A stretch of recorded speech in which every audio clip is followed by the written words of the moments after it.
Good morning, good afternoon, good evening, wherever you are, and welcome to another video on the channel. And today we're doing the very original concept of championship predictions. Yes, I no longer support a championship team because, you know, Forest have finally, looks like, hopefully, fingers crossed, stabilised ourselves in the Premier League. However, I know the Championship very well, I like to think, so I'm going to do my predictions as a very original idea. So, I'm going to waste no more of your time, and we're going to get straight into the video. So, obviously, we're going to start from 24th and work our way out, because that is the only correct order. If anyone really does it in any other order, what are you playing at? But yeah, starting in 24th, we're going with Oxford. Yeah, it's going to be a fairly common sort of prediction. Oxford, lowest ranked team, won the playoffs, finishing 24th. However, to be fair, they have made a couple of decent signings. Lewis Sibley from Derby isn't a terrible signing, to be fair, being, you know, non-biased. He's half decent player. It's also weakening a team that's going to be in the general sort of region of the table as Oxford as well. Will Volks also signs as well, has a lot of experience into the midfield, to be fair. They've also signed some new fullbacks, Peter Kisco and Jack Curry. Not going to lie to you, don't know much about them. However, based on numbers and that, looks like there could be some decent signings as well. Listen, when you're a newly promoted club going up to the Championship, especially through the playoffs, you're going to want to try and be sustainable. Like, not spend too much, you get in trouble with FFP and all that. It's been a smart window so far. Obviously, Oxford can still sign some more players. And also, if they manage to stay up, yeah, brilliant, fantastic as well. And they'll probably have more money to work with if they do manage to stay up. So, I don't think it's going to be like they're going to be miles out of it based on their signings. They've been quite smart signings. A couple more additions, maybe another 2 or 3, and they could definitely be within a fighting chance of staying up. However, I just don't see it. 23rd place, I've gone with Stoke. They have been on the decline, a painful decline since they've been relegated from the Premier League. The transfer window has been absolute dribble so far. The most noteworthy signing has been Ben Gibson. Not really lost anyone, but they've just been on the decline. And to be fair, who they've got as a manager, he could definitely bring them back up if they do go down to League One. He did well with Plymouth before leaving them. So, I do think Steve Schumacher could bring them up. But listen, Stoke, I genuinely think it would be for the best if they were to just get relegated. They have been absolutely painful to watch in recent years. It must be so just depressing being a Stoke fan. Gone from being in the top half of the Premier League to fighting relegation to League One. I genuinely think it will be for the best if they were to just go to League One for a bit and rebuild. But yeah, I'll be very shocked if Stoke stay up this season. They've been asking for it for the last 2 years at least. 22nd place, I've gone with Plymouth. Now, Wayne Rooney's still a bit of an unknown one. Did not do very well at Birmingham. At Derby, didn't do too bad considering the circumstances. Didn't do great at DC United as a manager either. However, he's actually got a bit of money to work with this time. I still think the squad needs improvements defensively. I think going forwards, I think that is what could really keep them in the fight. As of right now, I've got to base it on who they've signed. I think they're another maybe centre-half, another midfielder away from being able to stay up. It's really a case of, is Wayne Rooney's system going to be able to work at Plymouth? Are they going to be able to sort of adapt, etc.? Because it looked like at Birmingham he had a plan A, and plan B was just hope that plan A worked pretty much. Nathan Ogbeater's the only really noteworthy sign that they have made up to this point. They were linked with Macaulay Langstaff, but he went to Millwall, we'll get onto in a moment. So I still think, especially defensively, they need improvements because they have got a very good attack like some Morgan, Whittaker, etc. going forwards. I just think defensively they will get exposed if they go into the season with this very squad. So 21st, just staying up, I've gone with Preston. Listen, Preston, they always tend to start, you know, the season, the first, 8 to 10 weeks really well, look like a playoff team, and then they just absolutely fall off a cliff, but they somehow, get, just 13th or something. However, I'm not buying it this season. They have lost probably a modern-day legend for Preston since probably 1886 in Alan Brown. He's gone to Sunderland. He made over 400 appearances. He spent pretty much all of his professional career at Preston. And, yeah, I think it's left a massive hole in the midfield. Looking at the midfield, there's only really, I'd say, 1 or 2 players that look like they could fill the void. So they need to bring in another central midfielder. Don't get me wrong, they made a couple of decent signings. Sam Greenwood on loan from Leeds, I do think is a very solid addition. Stefan Teaton Thurderson, I believe is how you pronounce his name. He's also signed as well. Quite a far-fetched signing. He's a number 10 signing from Denmark. He got 11 goals last season, so he could definitely become very good. I think going forward, they don't look too bad. but like just defence looks a very bang average. Midfield without Alan Brown looks very bang average, and they've lost a player in Alan Brown, and he's going to a team that I think will be in the similar region of the table in Sunderland. So it just doesn't make sense. They've not even made any money from it. It was a free transfer. Preston, they're just boring. Respectfully to Preston, your team is boring. Just 13th, just mid-table every season. It's boring, and I think it's only a matter of time before it's going down. Next to no signings have been made. It just doesn't look very eventful. It doesn't look like there's much positive at Preston. 20th place, I've gone with the smallest club in the East Midlands, Derby County, ladies and gentlemen. Yeah, being non-biased, I could have easily put them 24th. However, the only thing that maybe has stopped me putting them a little bit higher is the gaffer, and also the fact they're Derby County. However, Paul Warne, he's never stayed up in the Championship with his, 3 attempts at Rotherham. He did have a decent start, then he just decided to, sod off to Derby, who were in League 1 at the time. So I think he could have maybe stayed up then, but it was only early, it was 6 weeks into the season. Then he went to Derby, to then only go and finish 7th in League 1, with the best squad in League 1. However, they have made some decent signings. They've lost a few experienced players. Dwight Gale and Martin Waghorn have both been released. However, they are both walking injuries, really. They've also lost Conor Horahan, but apparently he wasn't very consistent for them. Lewis Sibley, who apparently was quite inconsistent. He's gone to Oxford, though. In terms of the incomes, they've made some decent signings coming in. The likes of Ben Osborne's coming in on a free. Abu Adams, his loan deal's been made a permanent. And they've made 1 or 2 far-fetched signings. Kenzo Goodman signed as well from the Dutch League, as well as also bringing in Jerry Yates on loan from Swansea, which I think, to be fair to them, that's not bad business. Jerry Yates is a decent striker, definitely Championship level. And I just think they will have just enough to stay up. I just think from getting maybe towards that 15th odd place, that sort of region of the table, I just think it'll be Paul Warne just because of his experience of not keeping teams up. But listen, I'm not going to lie, I'd love to see them get relegated again. It'd be good banter, but yeah, I think they've just got enough quality as well, like some Mendes Lang. They've got some players that have played at the top end of the Championship before. 19th place, I've gone for Sunderland. Listen, it took them months to get in a new manager, and out of all the new managers they could have got, they went to League 1, and they got the manager that had just been relegated from League 1. Rhys Laird-Briss has come in, no experience in England whatsoever, coming into a Championship side, which is a big gamble because the Championship is quite a difficult league. And in terms of the transfer window, not much has happened. As I said, Alan Brown signs, made an absolute load of appearances for Preston. Will be good experience in the midfield. Other than that, not much has happened. I do think more signings do need to be made for them to kick on up the table. They went from 6th in their first season back in the Championship all the way to 16th. So something does need to change. And they need some more signings. They've not really lost anyone key, to be fair. Just a couple of, squad players that were out on loan last season have just left on permanents, like Jack Diamond and Ellis Taylor have both gone to League 2 sides. So not much has really happened at the moment. It's just a case of they're going to need to pick up their game if they're going to want to try and get towards the top end of the table. In 18th place, I've gone with Portsmouth, the final newly promoted side. Listen, they haven't got a tough start to the season. They played the 3 relegated sides in the first 7 games. That obviously, depending on how those games really go, that can really dictate how your season goes in terms of how you start, because it can affect morale. They also play Leeds on the opening game of the season, so that is going to be tough. However, they're going to have the momentum coming up from League 1. They made some decent signings. I still think they need another 2 or 3 though. I think defensively, I do still think they need some improvements. They have signed Jordan Williams from Barnsley, who is a good player by the looks of things. Still, I do think they need a bit more. Regan Poole is also a decent player as well. They've got experience in midfield like Marlon Pack. Going forwards, you can make the argument a striker could be needed because Corley Bishop, don't really know how he's going to do. He is a Red Dog though, so I hope he does do well. I'll be keeping an eye on Portsmouth because I do quite like Portsmouth. And I do hope they stay up. I think they've got the ability to stay up. They've signed Josh Murphy from Oxford, who got 15 goal contributions for Oxford last season. So that's weakening a fellow newly promoted side as well. I think they will have enough to stay up and hopefully to avoid the drop. I just think for it to be a bit more comfortable, I think they still need another 2 or 3 players, mainly in the defensive areas as well. They have also signed Jordan Archer in goal. Again, he's not played consistently for a while, so not too sure if he is going to start. Will Norris as well, not played in the Championship for quite some time as well. So we'll have to wait and see how it goes. I think if they are going to go down though, it will be based on the defence more than the attack. 17th place, I'm going with QPR.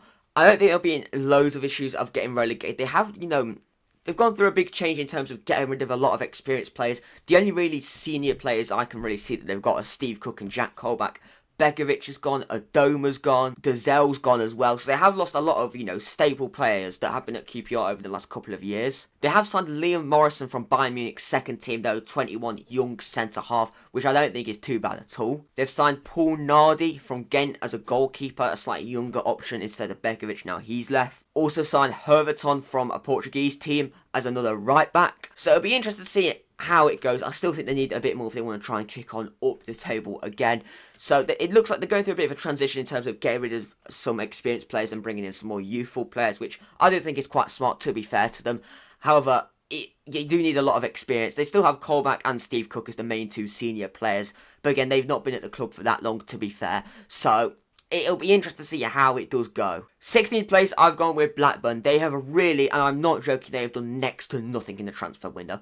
However, keeping Sammy Smodics up to this point is very good. However, if they do lose him, it could be catastrophic. When you've got a player as good as that and with as high interest as that, you want to sell him within the first month of the transfer window. They've not done that yet. So it's going to be interesting to see. If they keep him, then I think they can maybe get a bit higher than 16th, with Johnny just at the wheel. However, if they lose him now and they can't really get an adequate replacement for him, they could be in a relegation dogfight. I don't think they will be at this point, because I'm basing this on them keeping Sammy Smodics. But they've signed really no one. They've signed Jack Barrett from Everton's under-21s as a goalkeeper. And Doherty has signed from the National League as well. So really not much has happened. But most crucially, in terms of the outgoings, they've not really lost any key players, to be fair to them. So it's only fair for me to really put them in the similar region of the table as what they finished last season. 15th place, I'm going with Watford. Yeah, Watford is just a mess. They have Tom Cleverley as the manager, who, granted, in his sort of small stint towards the end of last season, he got more draws than wins and losses combined. So, but then again, he did come at the end of the season, to give him the benefit of the doubt. That will be interesting to see how he does as manager, though. Will the ownership actually give him more than 3.5 weeks before sacking him? That will be a very interesting thing to see what happens there. They probably have lost the most crucial player in Kone to Marseille. However, they have made a pretty penny from him, to be fair. Musa Sissoko has also signed on a free transfer. That is an interesting signing. Someone who's played in the Champions League before. That's an interesting sign from Nantes in France. They have lost a lot of key players, a lot of staple players that have been at Watford over the last few years, likes of Ashley Fletcher, Jake Livermore and Ben Hamer. They've also signed Varta from Celtic, but he's got less than 20 professional games, so not really sure what to expect from him. So yeah, not really much has happened in terms of ingoings and outgoings at Watford, so it's going to be interesting to see what happens, but I think this is probably a fair reflection based on the transfer window and the hype going into the season. 14th place might be a bit of a wild card. I've gone with Hull. Hull have been raided absolutely massively. Liam Rossigny has been sacked, which is the most baffling decision physically possible. They were literally 2 points off the playoffs and then they've sacked him. They've lost Jacob Gribbs to Ipswich and Jaden Philogene have also left. However, they've made 35 million quid. However, the season starts in less than a month and they've not reinvested any of that. And they've got two gaping holes that desperately need fixing. They've got a new manager who's not managed a single game in England. So again, that could be a wild card. I'm not sure. I don't think there'll be any threat of relegation whatsoever, but I just think they'll be just too far off the playoffs. I think they're going to have a bit of a slow start to the season just because they're going to need to bring in some new players, and the new manager is completely inexperienced. I think if they had Liam Rossigny, I would probably put them 2 or 3 places higher, but they don't. They have a completely unproven manager who has spent most of his managerial career out in Germany. They've also lost a lot of experience like Cyrus Christie, Ryan Alsop and Aaron Connolly. Granted, not, the most elite level players like a Jacob Greaves. However, it's still experience and that is integral if you want to stay up or if you want to get the playoffs. Both of those things are massive. 13th place, I've gone with Millwall. Neil Harris is the manager. He knows Millwall at the back of his hand. He's been at Millwall for many years in the past. They've signed Macaulay Langsoft. Granted, it's quite the step up from League 2 to the Championship, but he smashed it in the National League, smashed it in League 2. I think it is worth a good gamble. They've also signed Tanganga on loan from Tottenham to add to the defence. So I think another 1 or 2 signings, and I definitely think they could be stable mid-table. Maybe have a little push for the playoffs because that is what Millwall have done before under Neil Harris. Had a little push for the playoffs, but I don't think they'll really do much higher than 10th. But again, it'll be much more of a strong improvement from the last year or so when they've been in the bottom half of the table. 12th place, again, I'm going to say it's quite the wild card, probably the most wild card up to now. Sheffield United. Listen, They've come from an embarrassing season in the Premier League. One of, probably the worst Premier League side since either Derby or Huddersfield. Genuinely abysmal. They brought in Chris Wilder again, who granted no Sheffield United very well like Neil Harris did at Millwall. The signings they've signed Kiefer Moore from Bournemouth, which I don't think is a bad signing. Callum O'Hare from Coventry, good signing. They've got new wing backs in terms of Callum McCallum and Jamie Shackleton from Leeds and Norwich, so that's weakening potential promotion rivals. However, they do have a -2 point deduction. However, you win the first game, that's pretty irrelevant to be honest. So it does give the teams above them a 1-game head start, which isn't anything massive. But again, they've lost a lot of quality. They've lost Cameron Archer, who would have been fantastic in the Championship. He's gone back to Villa. I take it they had like a buyback clause or something. George Baldock, Ben Osborne have both left on freeze. Experienced players like John Egan, Ollie McBurney and Ollie Norwood have also been released. It's just, I think they're going to have a very slow start to the season, just coming off the back of an awful Premier League season and losing a lot of staple players. And I just think it's going to get to the point where I think they'll pick up around Christmas, but I just think it'll be too late to get into the playoffs, and I think they'll finish outside of the playoffs. In 11th place, I'm going with Cardiff. Listen, they've made 2 very, very good signings so far, building on what was a decent season last season, considering the crap what they had in the team, really. It was just a bunch of individuals, was no cohesion, wasn't really a team. They've signed Chris Willock from QPR, that's weakening a team that's going to be in a similar region of the table, and also Callum Chambers, who was signed from Aston Villa, who were playing in the upper end of the Premier League last season. So I think if they can really build a team and if they can really keep players fit, then I think they could definitely go and push for the upper mid-table.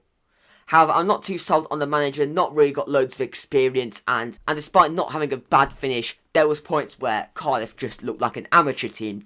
So we'll have to wait and see how sort of the players bond together. And the only real major departure is Abu Adams signs for Derby, but he was out on loan at Derby last season. So again, not a really major departure. 10th place, wildcard, Sheffield Wednesday.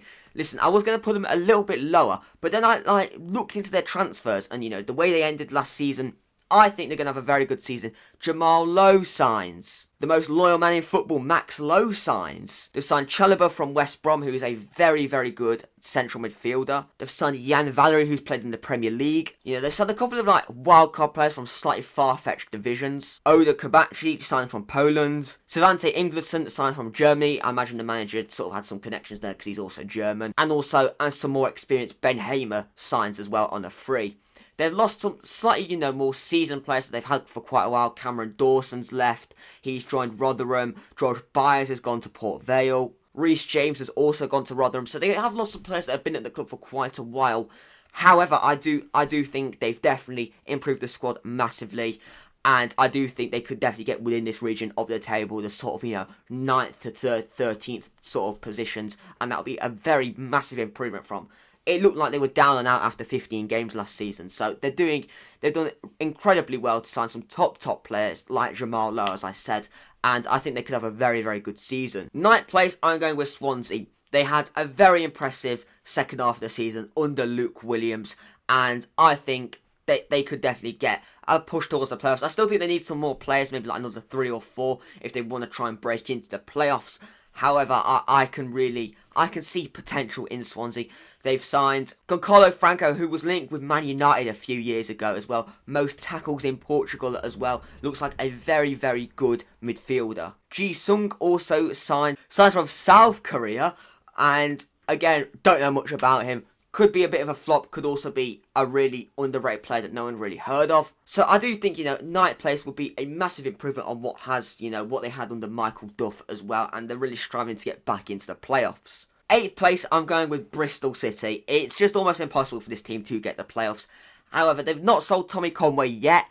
By the looks of sort of the news and that with him training with the under-23s, I imagine he will probably go at some point. And they showed some real promise under Liam Manning at times last season, so I do think if they can continue that into this season, that'll be very, very good. They've signed Fanny Manu. He's come from aboard. He got 9 goal contributions in 1,200 minutes, which is very impressive. They've also signed Yu Hiwaka on loan. He joins from Japan. They have lost some slightly more experienced players like Andy Vyman, Matty James, Andy King retires. So they've got a slight gap to fill there. I still think they need a few more players if they want to try and push for the playoffs. But I think they've definitely made the improvements to get towards the upper end of the table. 7th place, this team could easily get into the playoffs. I just think the teams above them will just have a little bit more quality. Coventry. Listen, they've been knocking on the door for a little while now. A couple of years ago, they were one penalty kick away from getting to the Premier League. They've signed Jack Rudy. He's signed from Huddersfield. That's probably in aim to try and replace Callum O'Hare, who has gone to Sheffield United. Lewis Blink signs from Bologna as well to come into the defence. Rafael Borg Rodriguez signs from Australia. Again, a bit of an unknown. Could be, could be the next Lionel Messi for all I know. But also, you never know. Don't really know much about him. I don't think many people know much about him. They have lost some experience in the likes of Liam Kelly as well, has been released, and also the gap of Callum O'Hare does need filling, but it looks like they have attempted to fill that gap. So, I do think they can get the playoffs. I just think the quality is just going to be a little bit more with the teams above them. 6th place, I've gone with Middlesbrough. Now, listen, this is a bit of a wild one. However, they started the first half of the season very, very slow and lethargically, and they were only about 4 or 5 points off from making the playoffs last season. So that is a very promising sign that they can accumulate that level of points and that level of performance in just one half of the season. They've signed some very good players. Luke Ayling comes in on a free, lots of experience. Aidan Morris signs from the MLS. But they have also lost Paddy McNair on a free, which is a lot of experience as well. I think they're just lacking that one clinical, out-and-out goal scorer that can really carry them to comfortable position in the playoffs and maybe even pushing for automatics. So I think just one more, just that clinical striker, then I really do think they'll be comfortable in the playoffs and maybe even one of the favourites to win the playoffs. West Brom.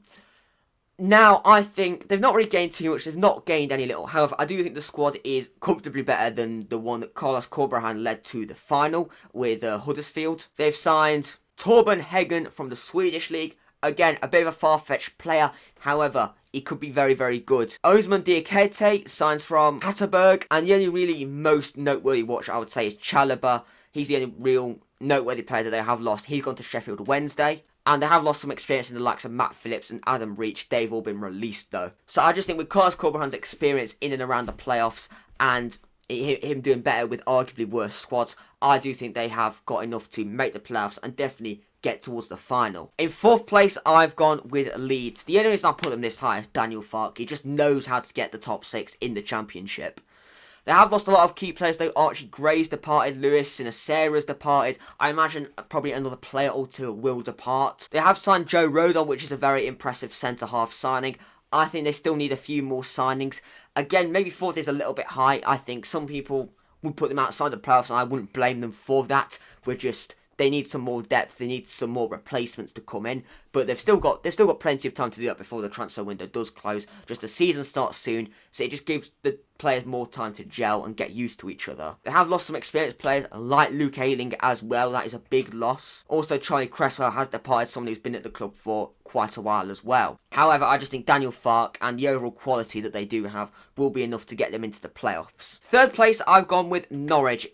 I don't know, I've just got a gut feeling. They've got a new manager who has got very little experience. I've just got a gut feeling this could go absolutely horribly. This could be absolute perfect. And I could look like an absolute masterclass in 9 months' time. Once again, they've signed one noteworthy player, that being Joseph Korba.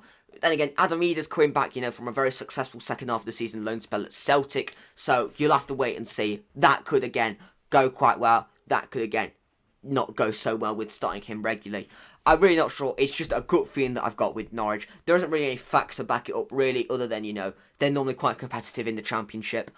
But I've just got a feeling they're going to make the playoffs. It's just a gut feeling. You've just got to stick with me and trust with me here. 2nd place, Burnley. Scott Parker just knows how to get promoted. He just does it. It's what he does.